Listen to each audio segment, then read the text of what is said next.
Welcome to USA Global TV and Radio, where our mission is to provide education, entertainment, hope, and inspiration. USA Global TV and Radio connects you with experts and audiences all around the world every single day to help you succeed in business and to live a richer life. Visit us at usaglobaltv.com to learn about career and life-changing training and mentoring programs like the Listening Mentor. Subscribe to our newsletter to stay informed about our special programs and offers. Discover how you can become a guest on one of our shows or a host or producer of a USA Global TV and Radio show of your very own. That's USA Global TV and Radio, where the doctor is always in.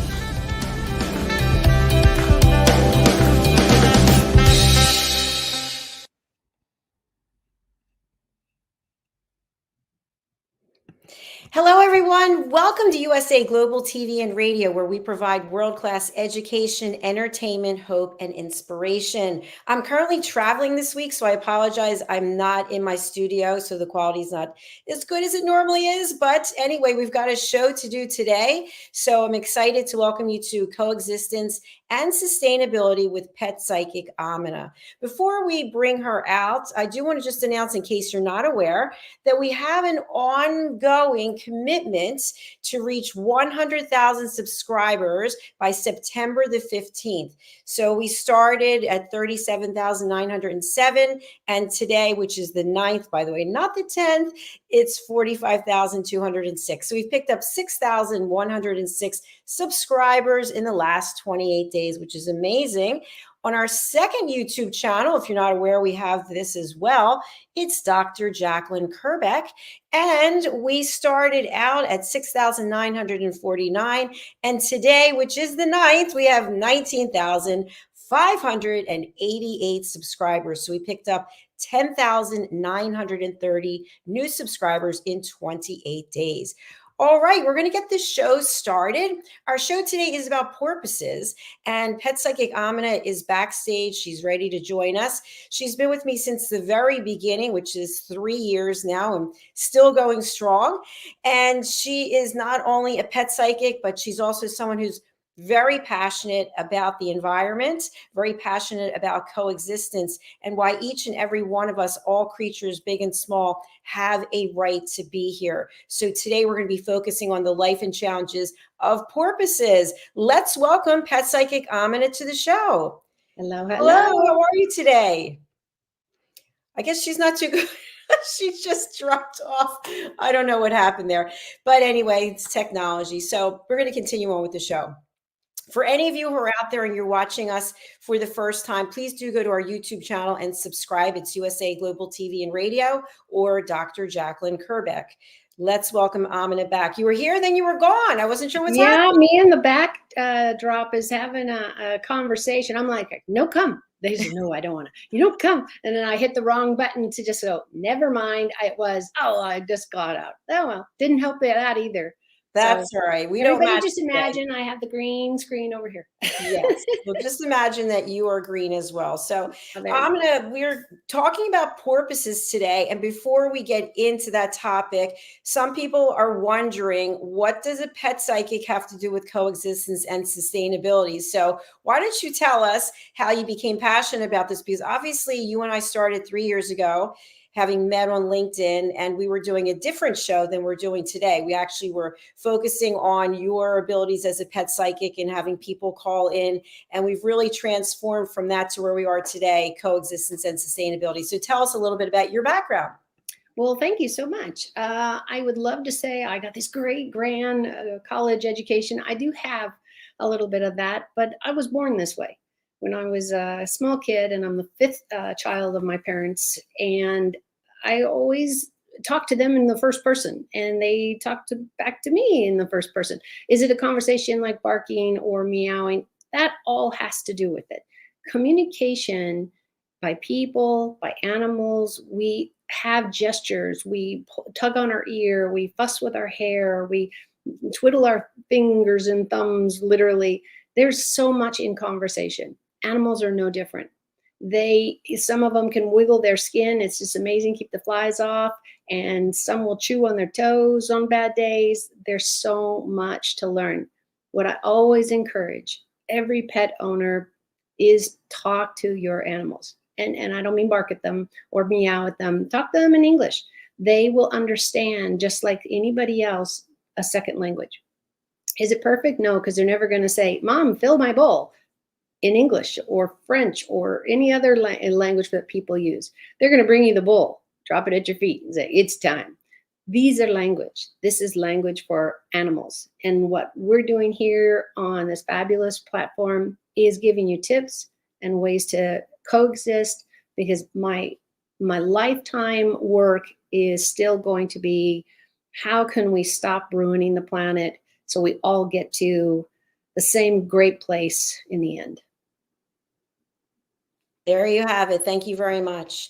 So part of the education that we provide, obviously we're a global platform. We now have 55 shows, which is amazing. And again, thank you for your loyalty. I don't know why you're standing. You should be falling over and have the trees holding you. Exactly. I know had how to you do search it. for enough light because I don't have my actual lights and green screen today. So but what I'd really like us to talk about before we move into the ocean guardians, the porpoises, for people who are thinking, well, I'm walking and I see a bug on the ground, I'm just going to step on it, or something is flying around me, I'm just going to swat it.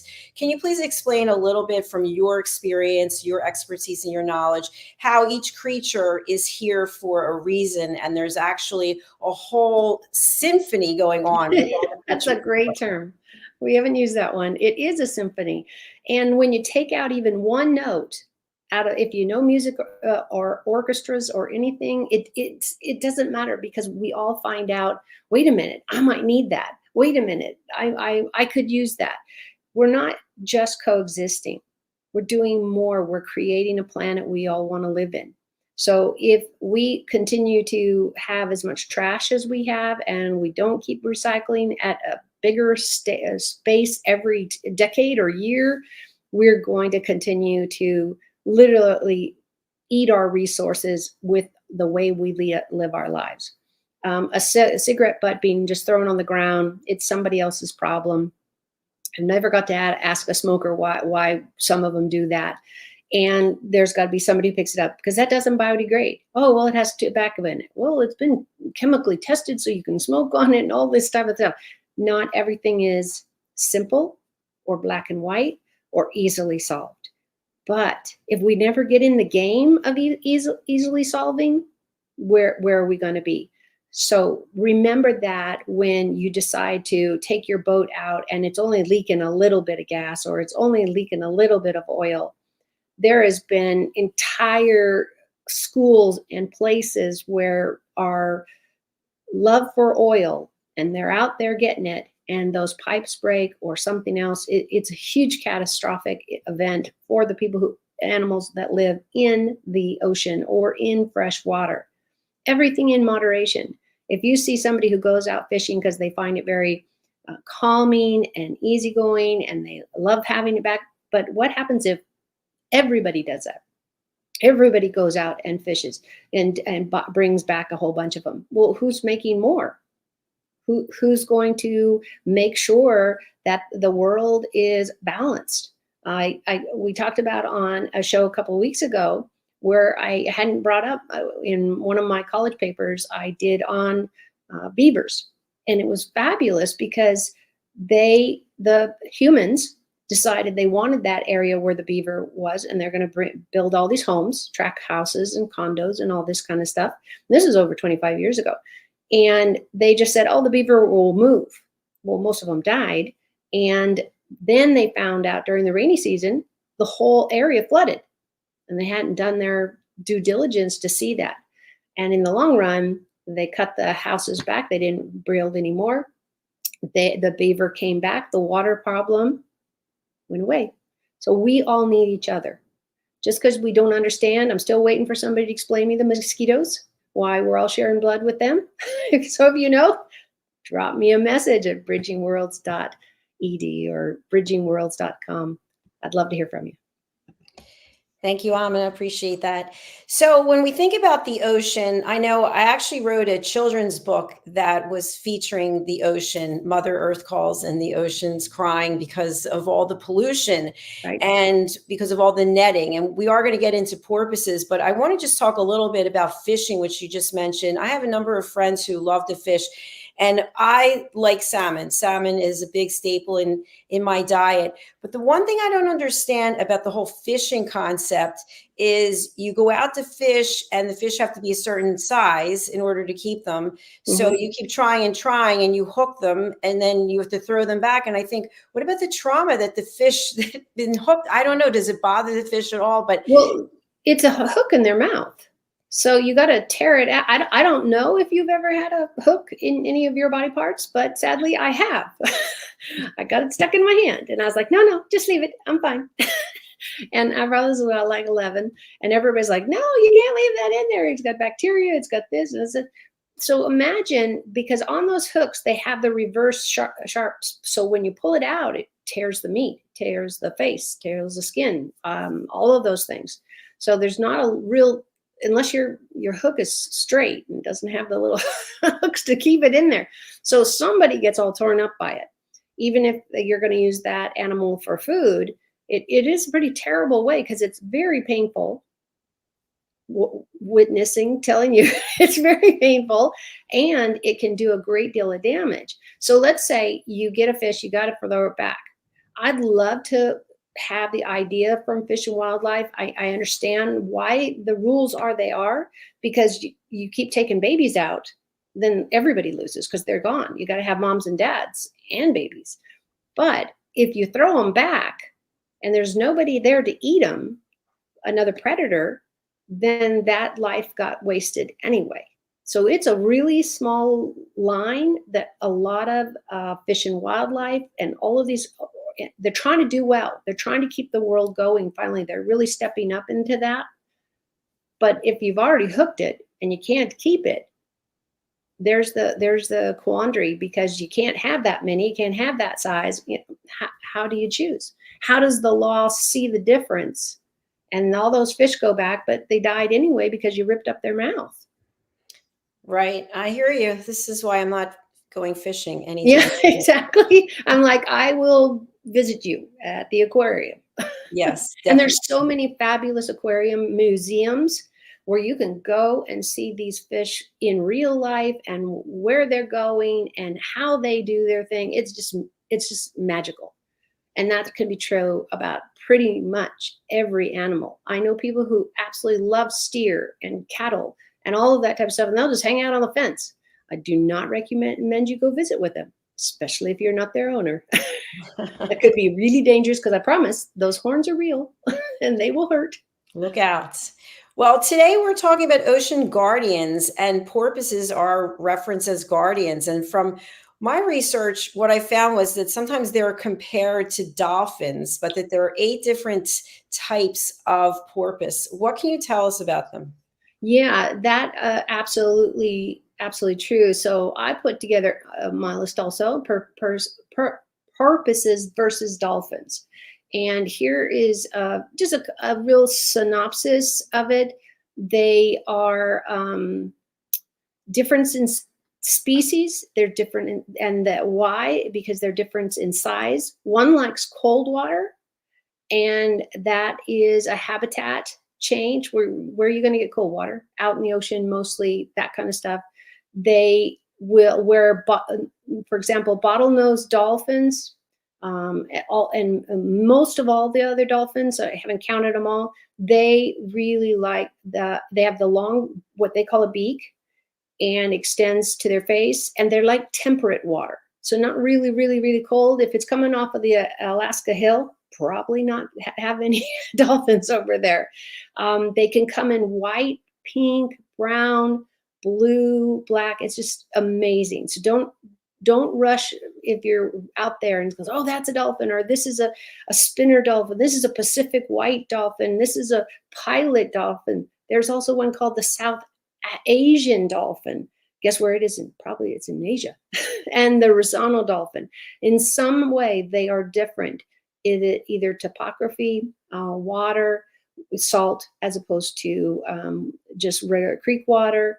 There's a lot of differences. So, for example, there's one species called the harbor, and it's B-O-U-R, which is interesting end of the harbor part, porpoise, and they are critically endangered, and they are just a spectacular porpoise as far as what they're curious about, and they're in the Pacific fitness, very, very healthy. Porpoises are one of the largest of the species. So that's just, touching a corner of what we're talking about today. Thanks so much. I think it's interesting. We were just talking about fishing and how you catch a fish and it's small and then you throw it back and it might not be able to live. Well, porpoise, from what I understand, their diet is primarily fish and squid. So Yep. some of those fish that we are taking out and then traumatizing, so to speak, in air quotes, but maybe not, they might be food for a porpoise or some other animal that's. Well, they are. And that's what the entire ecosystem is. Everybody's chained to something. So what do the birds eat? All the bugs. All the bugs. Depends on if it's a worm that day or it's literally a fly going by. Somebody eats somebody. What humanity, we get on our high horse. Ironic that I use that term, but it works. And we get on our high horse and expect everybody to say, "Oh, but we're the kings. We're the ones that create everything." No, there's an entire earth that deserves to come first sometimes, or second, or at least be not on the plate, on the table, and say, "Hey, this is a great dinner. Wonderful. How many people died for that? How many animals died for that meal?" And the more respect we have for the things we have, whatever that is, then I think we all will live a better life. Have a stalk of broccoli once in a while, or there's still resources that are used for that, and the land that is used for that. We're never ever going to be 100% not using outside sources, because that's the planet we live on. And part of coexisting is that we all get the piece of the cake. And what is this slang? Piece of pie. Everybody gets a slice of the piece of pie. And some people feel like they deserve the half, and everybody else can scramble for the other half. And it shouldn't be. It shouldn't be that way. We should easily be able to say, I've got this, I can have this. There's a lot of times I've seen ranchers and farmers have grain that they wouldn't necessarily feed to the animals that it was bought. Maybe it's going bad or it's not there yet. But if you know that, and you check with a veterinarian, you check with other people out, there's so many animals that are bottom feeders and are going to eat the residuals of what's left. But what else? Maybe you could plant a tree that gives shade and fruits. There's so many creative ideas. You don't have to rely on just the grocery store to get your food, but also to share the world with what they need. Thank you, Amina. Great point.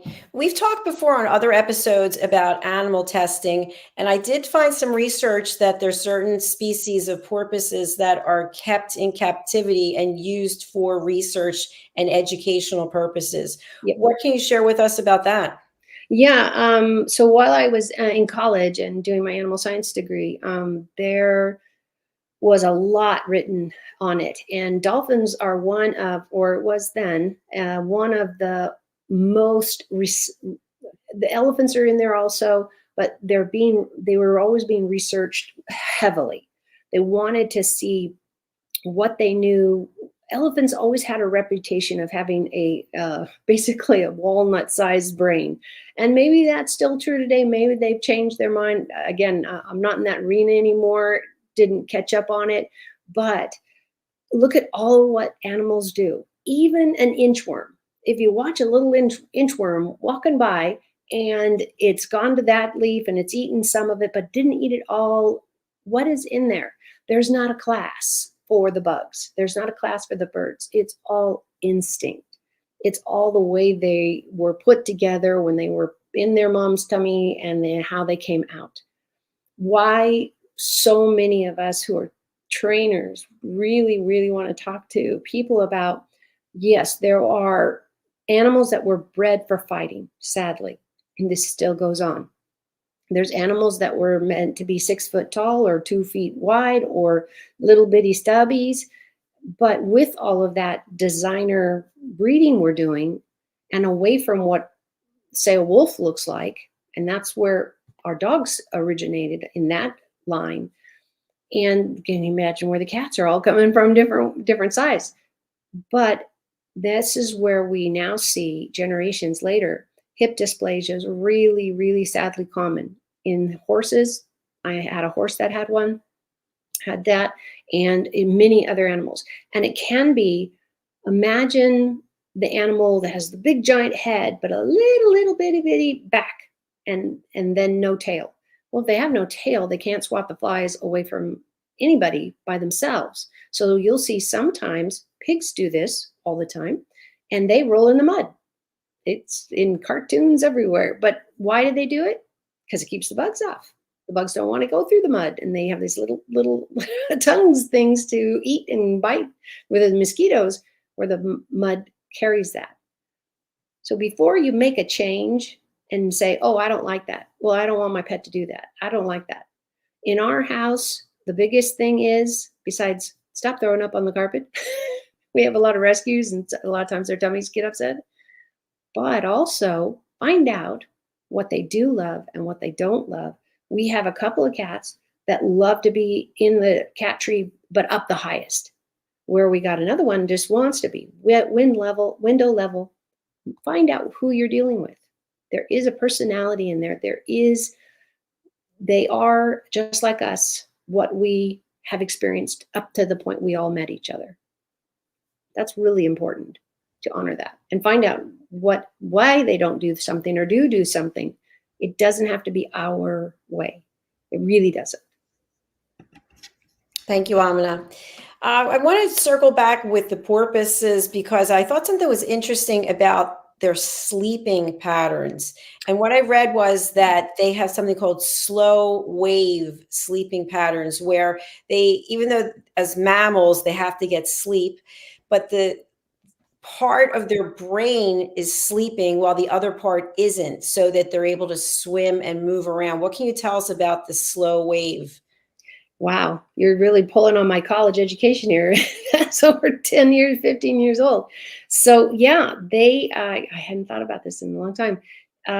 They are amazing. It's like what it seemed like when we were in the lab and really looking into these types of things. It was like you had a balloon for a head, and there was just air there, and you're sleeping, and things change, but they have the cognizant, if I can use that word, that their arms and legs and everything, and their nose, especially their ears and their nose, for all animals, especially if they're living outside, they click in minoseconds. I was like, wow, even I didn't hear the mailman coming up to the door. But let's say your cat's indoors, dog's indoors, they hear the trajectory of how the person's coming. I used to really depend on one of our pets. It was really funny because I didn't know this. I hadn't read it in my books yet, but I'm sitting there taking care of my daughter, making sure they're getting ready to take a nap or something like that. And the cat will all of a sudden sit up, turn his head, and then look at the front door. And I was like, oh, somebody's coming to knock up the door. And it can really freak somebody out if you get there first. But it was amazing to have the understanding on my part that this is what they are. So after a while, I just looked at my kids. And porpoises are amazing. Animals, they are amazing. Have you ever thought, Dr. Jacalyn, how they sleep? Because they have to be in the water all the time. Yeah. It's interesting. That's what I thought was so fascinating about porpoises, because part of their brain is shut off. So I imagine that other animals have the same type of thing. But from what I read, that the porpoises can't sleep 100% of the time with their entire brain. Yeah. And that's why There's so much studies still being done today to really understand the brain, because how interesting is you can shut off that side and then turn on that side. And some animals have a lid, the ones in the water specifically, they have a clear lid so they can keep their eyes clean for all the stuff coming at them, but they can still see. So it'd be like us wearing glasses, but more like, the ones that fit in your eye and something like that. So the way that they're put together is for the environment they're supposed to be living in. So again, if you decide elephants should live in the desert, some of them are made for that, but not most. So a lot of people find they get trapped in an animal they think will be cute, it'll be wonderful, we'll get this lizard, we'll get this thing for my kids and I, and you find out, wait a minute, they're losing their skin all the time. Usually, if it's not a natural sloughing of the skin, and a lot of the animals do that, we're talking stress.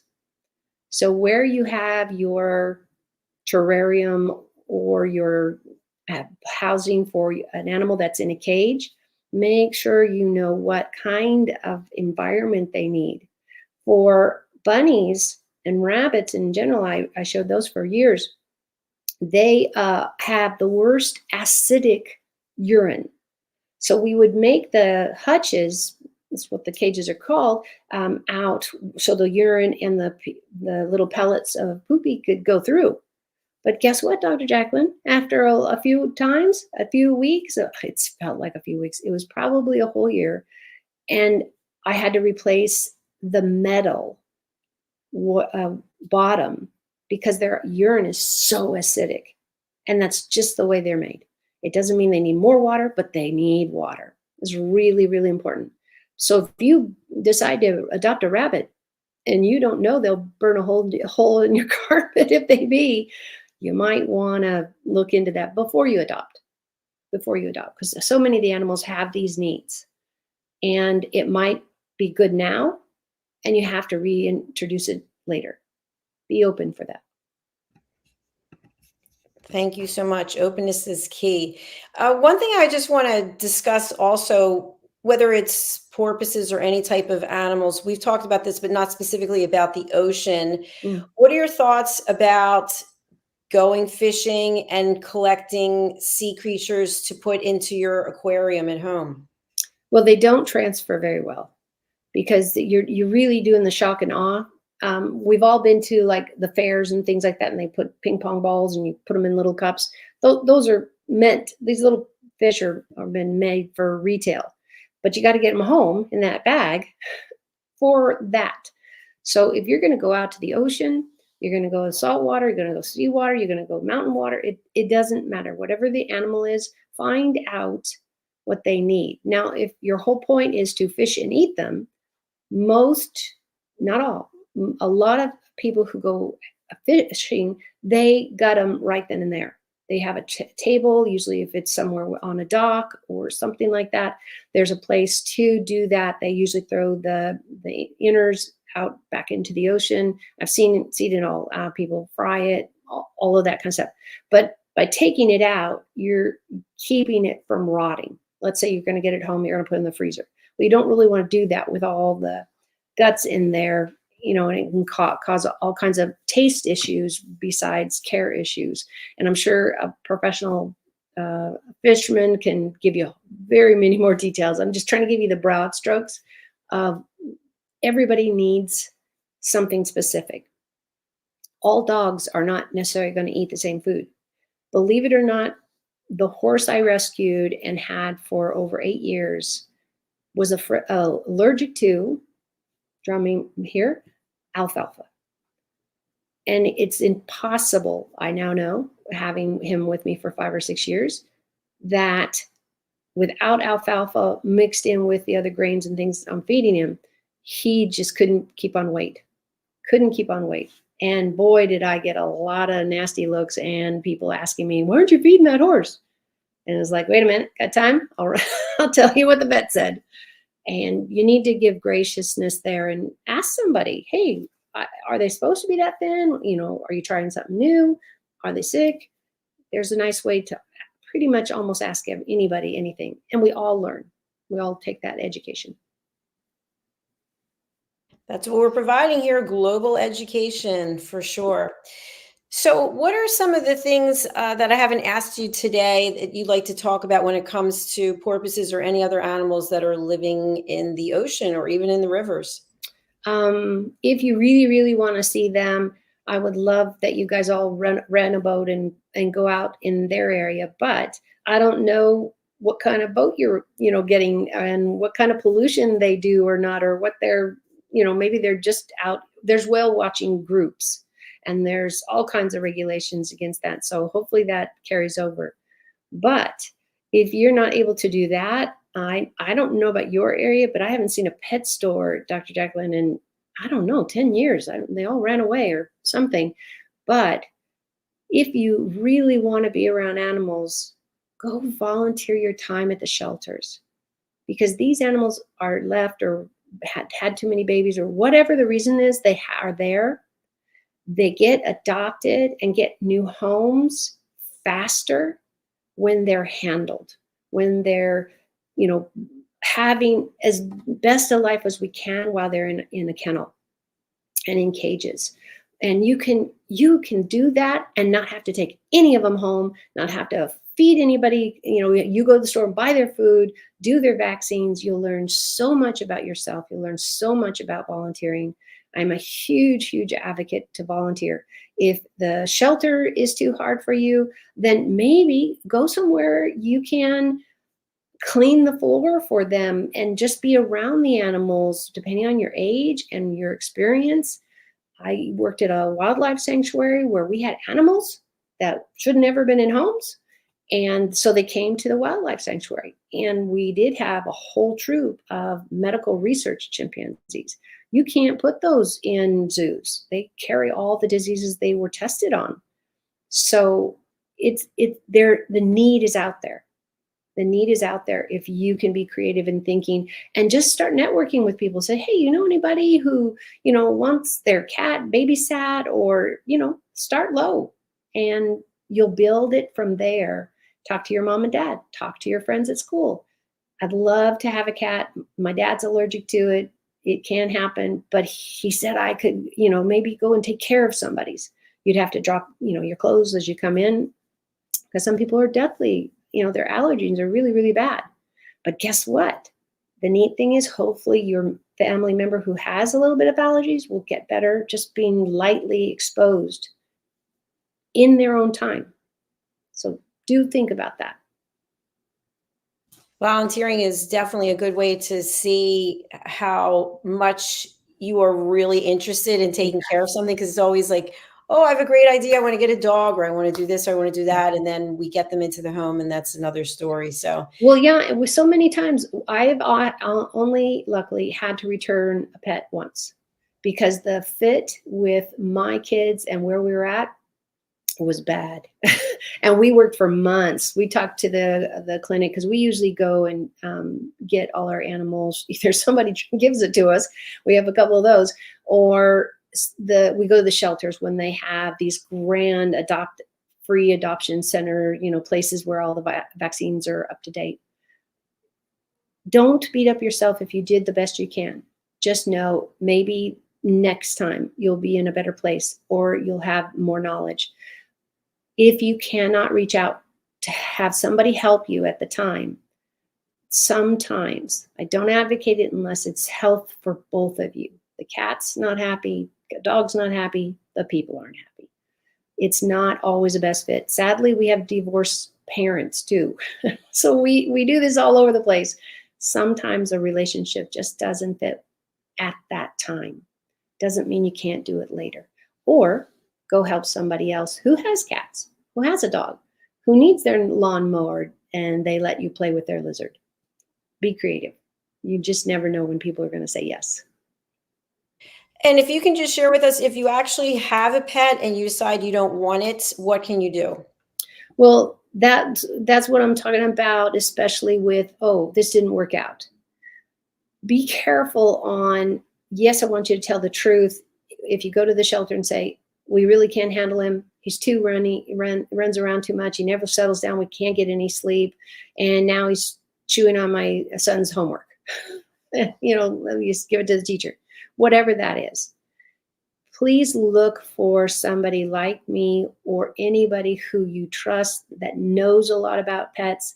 Now, if you're doing your next door neighbor and you just assume they know a lot of stuff because they always talk about how much they know, please go to the library, read up on it on your own. Do not stick with just any trainer or every trainer.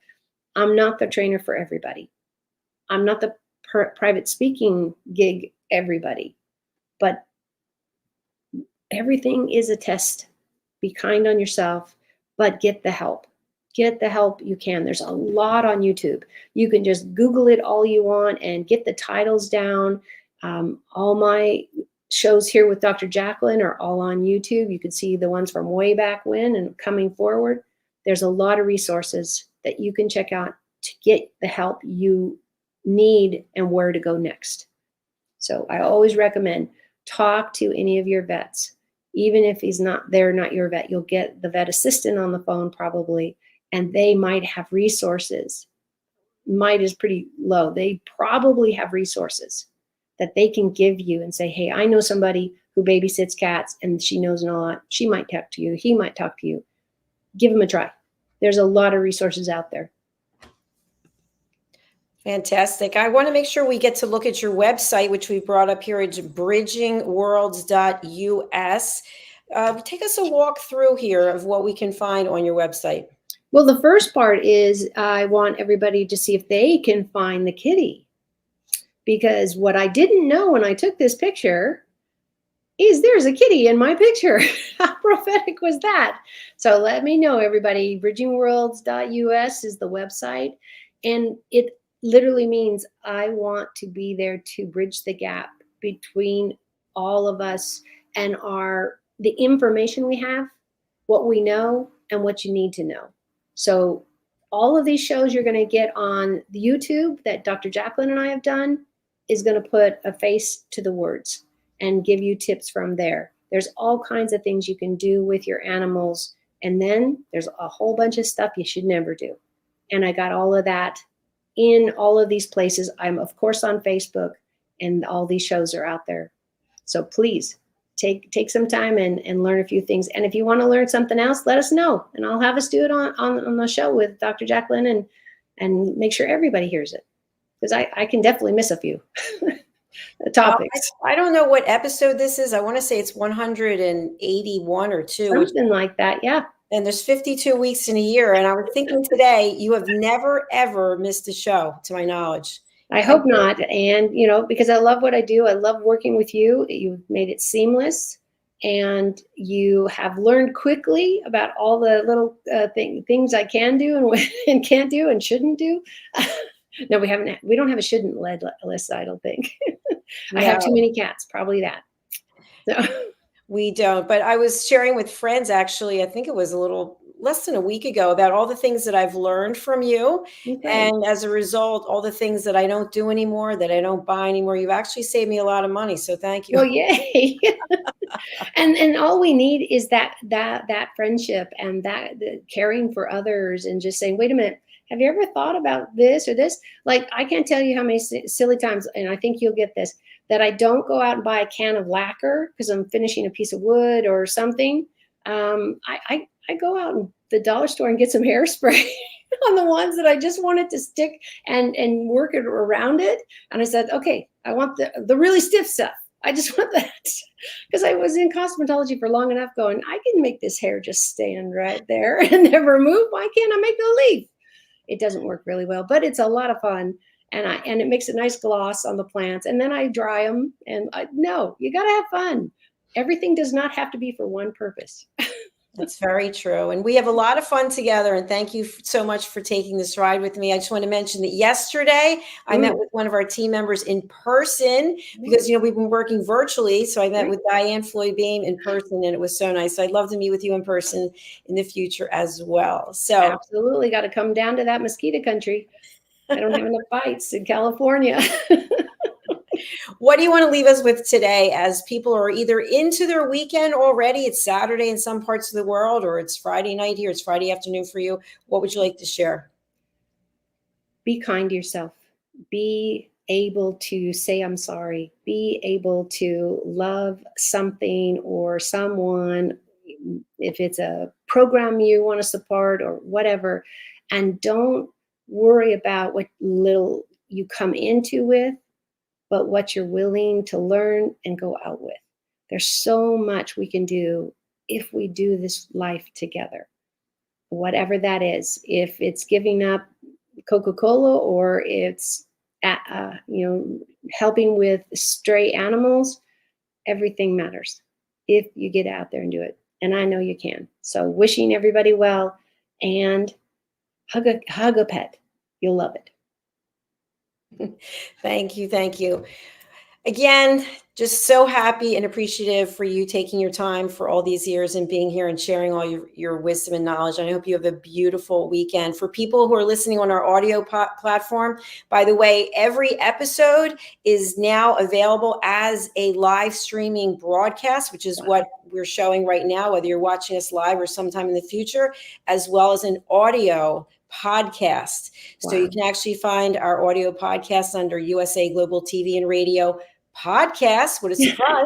You can find it on YouTube, Spotify, and anywhere on the podcast platform. So that's wonderful. Thank you again, Aminah. We'll see you next week. Take care. Take care. Bye.